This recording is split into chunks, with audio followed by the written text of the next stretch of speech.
Hello student, I am going to start third chapter Nationalism in India. Student first chapter में हमने पढ़ा Europe में nationalism rise होने के बाद ही नेशन स्टेट का फॉर्मेशन हुआ।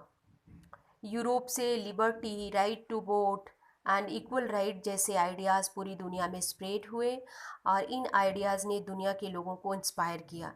इंडिया और वियतनाम जैसे कॉलोनियल कंट्रीज़ में भी लोगों में नेशनलिज्म राइज होने लगा और एंटी कॉलोनियल मूवमेंट स्टार्ट हुए। In this chapter, we will pick up the story from 1920 and study the non-cooperation and civil disobedience movement. इसके अलावा इस चैप्टर में हम पढ़ेंगे कि कैसे कांग्रेस और जो दूसरे सोशल ग्रुप थे उन्होंने नेशनल मूवमेंट को डेवलप किया और कैसे मूवमेंट में पार्टिसिपेट किया। साथ ही हम ये भी जानेंगे कि इंडियन लोगों में नेशनलिज्म कैसे राइज हुआ। So let's start. The first world war, Khilafat and non cooperation movement in the year after 1919 यानी फर्स्ट वर्ल्ड वॉर के बाद we see the national movement spreading to new areas, incorporating new social group and developing new mode of struggle. First world war के बाद जो है India में national movement बहुत तेज़ गति से बढ़ने लगा, नए सोशल ग्रुप जो है बनने लगे, फॉर्मेट होने लगे और जो स्ट्रगल के तरीके थे वो नए नए डेवलप होने लग गए। First of all the war create a new economic and political situation. First world war ने इंडिया में नई इकोनॉमिकल एंड पॉलिटिकल जो सिचुएशन है वो क्रिएट कर दी। It's led to a huge increase in defence expenditure with watch financed by war loan and increasing tax. First world war में इतना ज़्यादा खर्चा हो गया जिसकी वजह से वॉर लोन और टैक्स जो है काफ़ी बढ़ गया। Custom duties were raised and income tax introduce. Custom duty बढ़ा दी गई और इनकम टैक्स इंट्रोड्यूस कर दिया गया। The war year price increase doubling between 1913 and 1918। युद्ध के दौरान जो कीमतें थीं वो डबल हो गई थीं। To extreme hardship for the common people, ये जो समय था 1913 टू 1918 काफ़ी कठिनाइयों भरा समय था कॉमन लोगों के लिए।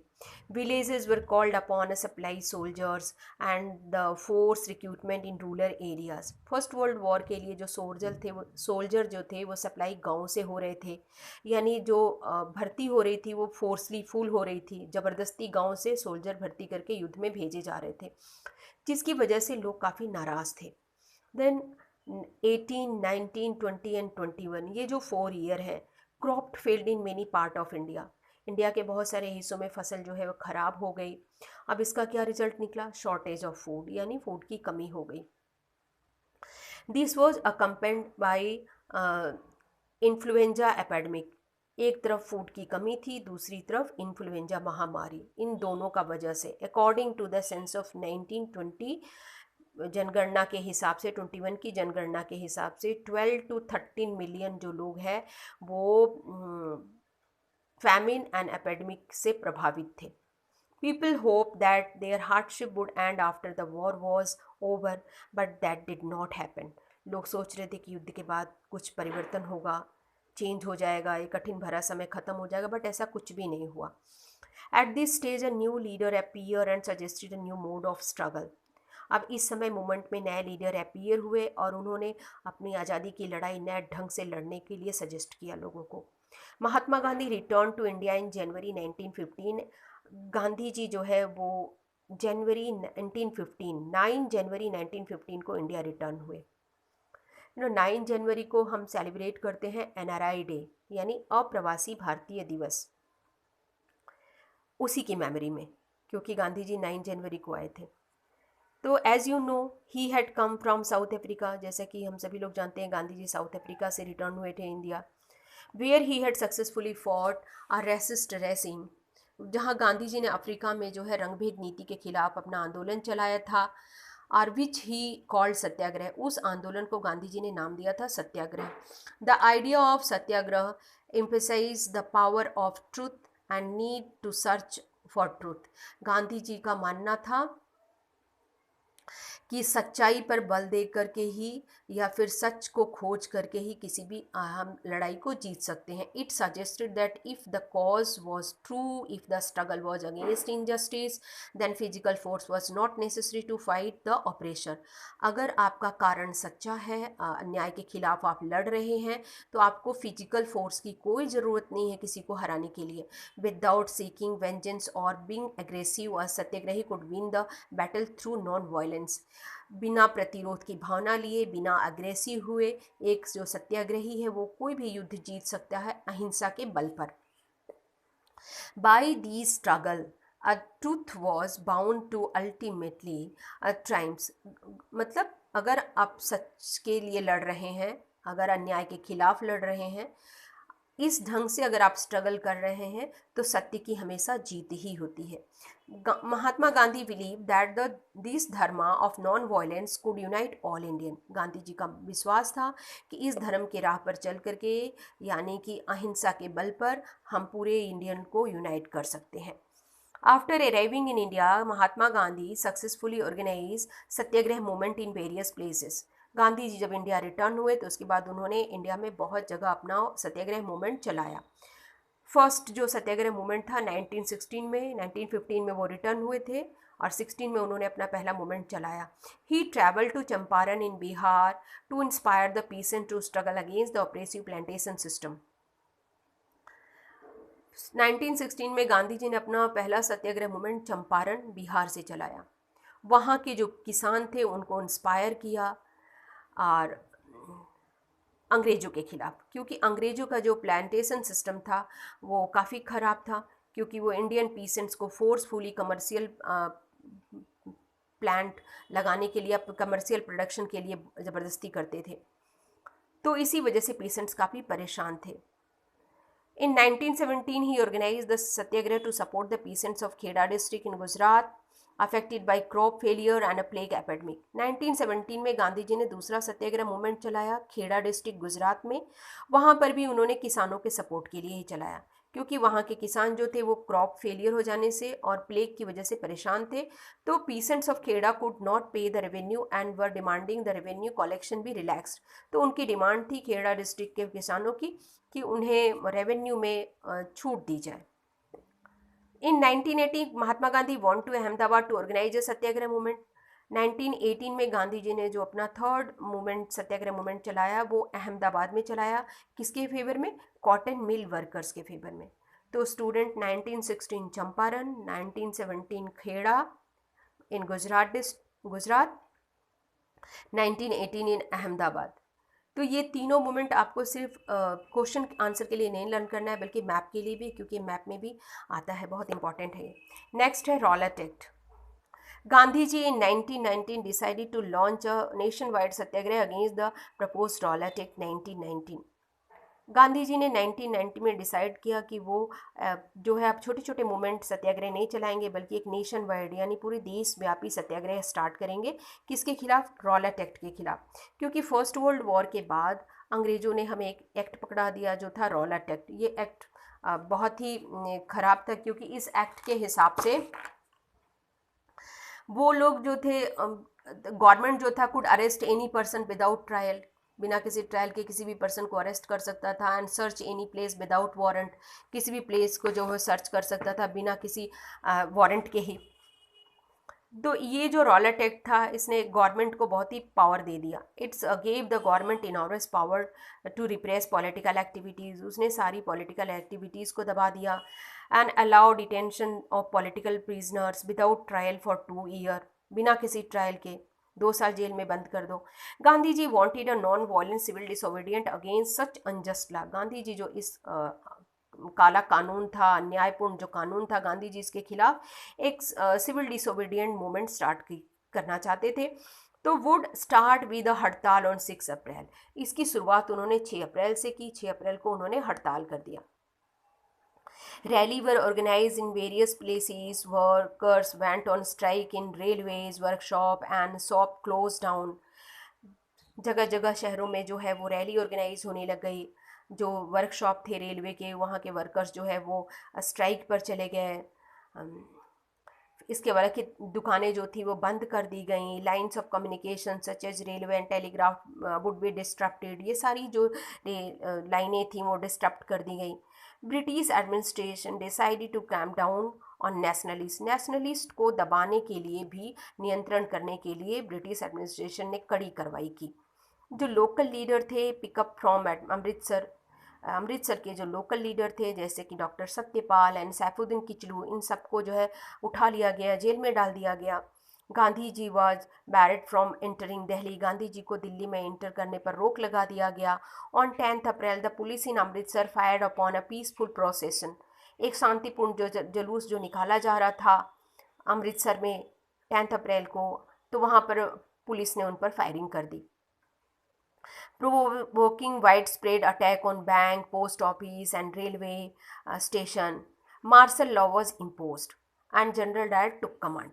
मार्शल लॉ जो होता है उस सिचुएशन में लगाया जाता है जब कंडीशन काफ़ी उस जगह की ख़राब हो जाती है, तो पुलिस से लेकर के मिलिट्री के हाथ में सौंप दिया जाता है। तो जनरल डायर जो थे उन्होंने अमृतसर की कमांड अपने हाथ में ले ली।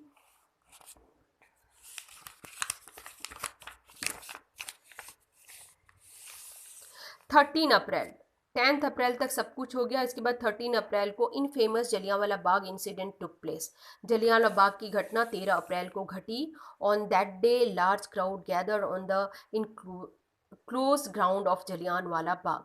जलियांवाला बाग जो है इनक्लोज ग्राउंड है, यानी उसका जो ग्राउंड है चारों तरफ चारदीवारी से घिरा हुआ है।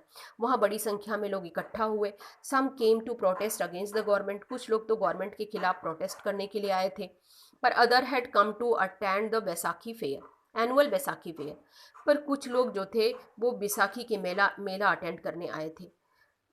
Being from outside the city, वो तो अमृतसर शहर के भी नहीं थे, बेचारे बाहर के थे। Many villagers were unaware of the martial law that had been imposed, गाँव वाले तो जानते भी नहीं थे कि यहाँ मार्शल लॉ लगा हुआ है। Dyer enter the area, block the exit point and open fire on the crowd killing 100। इस तरह डायर ने जो है इंटर किया उस एरिया में, उसने एग्जिट को ही ब्लॉक कर दिया, एक ही रास्ता था उस गली को ही बंद कर दिया, और इस तरह से उसने फायर का आदेश दिया। इतने लोग मारे भी गए। उसका ऑब्जेक्ट क्या था? हिज ऑब्जेक्ट ही डिक्लेयर लेटर, बाद में उसने इस चीज़ को डिक्लेयर किया कि उसने क्यों फायरिंग करवाई लोगों पर। प्रोड्यूस अ मोरल इफेक्ट, लोगों के दिमाग पर वो असर डालना चाहता था। Create in the mind of satyagrahi, जो सत्याग्रही थे गवर्नमेंट के खिलाफ थे, उनके दिमाग में वो टेरर एंड ऑ, मतलब भय का और टेरर का फीलिंग डालना चाहता था। वो चाहता था कि सब लोग डरें कि अगर वो गवर्नमेंट के खिलाफ जाएंगे तो गवर्नमेंट ऐसा करेगी। As the news of Jallianwala Bagh spread, crowded took to the streets in many North Indian towns. Jallianwala Bagh की घटना पूरे नॉर्थ इंडिया में बहुत तेज़ गति से फैली। There were strike, clash with the police and attack on the government building. जगह जगह लोग जो है बाहर निकल गए, गवर्नमेंट बिल्डिंग पर अटैक करने लग गए, पुलिस के साथ लोगों का झगड़ा होने लगा। Government responded with the brutal repression, government जितनी तेज़ गति से लोग उसका विरोध कर रहे थे, उतना ही गवर्नमेंट तेज़ गति से उसको दबा भी रही थी। जो है satyagrahi were force to rub their nose on the ground and do, फिर इसके बाद crawl on the street and do salaam to all the sahibs. सत्याग्रहियों की नाक जो है ज़मीन पर रगड़वाई जा रही थी और लोगों को बोला जा रहा था सभी लोगों को सलाम करो। People were fogged and village जो था around Gujranwala in Punjab now in Pakistan, Gujranwala में वर बॉम्ब्ड, बी ब्लास्ट हुआ। सीइंग वॉयलेंस स्प्रेड, पूरे नॉर्थ इंडिया में जो है वॉयलेंस फैल गया, जो है हिंसा फैल गई। Gandhi ji called off the movement, अब हिंसा को देखकर गांधी जी ने जो है इस मूवमेंट को वापस ले लिया। रॉलेट एक्ट के खिलाफ चलाया गया गांधी जी का मूवमेंट, गांधी जी ने वापस ले लिया। While the Rowlatt Satyagraha had been a wide spread movement, जो रॉलेट सत्याग्रह था वो बहुत तेज़ गति से फैला, लेकिन क्या था, it was still limited mostly in cities and town, लेकिन ये मूवमेंट सिर्फ शहर और टाउन तक ही लिमिट रह गया, गांव में नहीं फैला था। Gandhi ji now felt need to launch a more broad based movement in India. Gandhi ji चाहते थे कि अब इससे भी बड़ा एक मूवमेंट लॉन्च किया जाए, but he was certain that no such movement could be organise without the bringing the Hindu and Muslim closer together. लेकिन वो जानते थे कि बड़ा मूवमेंट तभी ऑर्गेनाइज किया जा सकता है या लाया जा सकता है जब हिंदू मुस्लिम को एक साथ लाया जाए। One way to doing this he felt was to take up the Khilafat issue. एक तरफ वो सोच रहे थे कि हो सकता है खिलाफत इशू को भी अगर उठा लिया जाए, साथ में चलाया जाए, तो बड़ी संख्या में लोग जो है मेरे मूवमेंट को, यानी इन जो ब्रॉडवेज मूवमेंट होगा इसको लोग सपोर्ट करेंगे। The first world war had ended with the defeat of Ottoman Turkey. ना फर्स्ट वर्ल्ड वॉर में दो पावर लड़ रहे थे, दो शक्तियाँ, एक थी सेंट्रल पावर, दूसरी थी एलाइड। जो सेंट्रल पावर थे वो थे Germany, Austria, Hungary, Ottoman Turkey, और जो एलाइड थे वो फ्रांस, ब्रिटेन एंड रसिया थे। तो जो फ्रांस, ब्रिटेन एंड रसिया, इन लोगों ने जो सेंट्रल पावर थे उनको डिफीट कर दिया, तो उसमें ओटोमन टर्की भी था। तो and there was a rumour that has as harsh peace treaty was going to be impose on the Ottoman emperor, the spiritual head of the Islamic world, the Khalifa. तो ऐसा एक अफवाह था कि जो ऑटोमन एम्परर है, टर्की का राजा जो है, जो कि इस्लामिक वर्ल्ड का स्पिरिचुअल हेड है, जिसको खलीफा बोला जाता है, उसके साथ एक बहुत ही खतरनाक ट्रीटी साइन हो रही है। तो इसी को डिफेंड करने के लिए, यानी खलीफा को डिफेंड करने के लिए, उसके पावर को डिफेंड करने के लिए Khilafat committee was formed in Bombay in March 1919। एक खिलाफत कमेटी खलीफा को डिफेंड करने के लिए इंडिया में फॉर्म हुई, बॉम्बे में। Young generation of Muslim leader like the brother Mohammad Ali and Shaukat Ali begin discussing with Mahatma Gandhi about the possibility of unite mass action on the issue. तो मोहम्मद अली और शौकत अली दोनों भाई जो है गांधी जी से अब डिस्कसिंग कर रहे हैं कि ये पॉसिबिलिटी है कि हिंदू मुस्लिम दोनों को इकट्ठा ला करके एक बहुत बड़ा जो है एक्शन लिया जा सकता है। Gandhi ji saw this is an opportunity to bring Muslim under the umbrella of an unified nation movement. Gandhi ji को भी अपॉर्चुनिटी दिखने लग गई कि इस तरह से खिलाफत इशू को लेकर के हिंदू मुस्लिम को यूनाइट करके एक बहुत बड़ा नेशनल मूवमेंट बनाया जा सकता है। At the Calcutta session in Congress in September 1920, इसके लिए कलकत्ता में एक सेशन बुलाया गया सितंबर 1920 को। He convince the other leader to need to start a non cooperation movement in support to Khilafat as well as the swaraj. Gandhi ji ने उसमें सभी लीडर्स को उनको कन्विंस कर लिया कि एक बहुत बड़ा नेशन वाइड मूवमेंट स्टार्ट करेंगे जिसका नाम होगा नॉन कॉपरेशन मूवमेंट। इस मूवमेंट में हम लोग खिलाफत मूवमेंट को भी सपोर्ट करेंगे और स्वराज की डिमांड भी रखेंगे। Why non-cooperation? In his famous book Hind Swaraj in 1909, Mahatma Gandhi declared the British rule was established in India with the cooperation of Indians. Gandhi ji ने फेमस बुक लिखी अपनी हिंद स्वराज 1909 में, और उन्होंने इस बुक में एकदम क्लियरली लिखा है कि जो ब्रिटिश रूल इंडिया में स्टैब्लिश है वो इंडिया के कॉपरेशन की वजह से है। जो इंडियन लोग हैं यहाँ पर वो कॉपरेट करते हैं, and had survived only because of this cooperation. If Indian refused to cooperate, British rule in India would collapse within a year and Swaraj would come.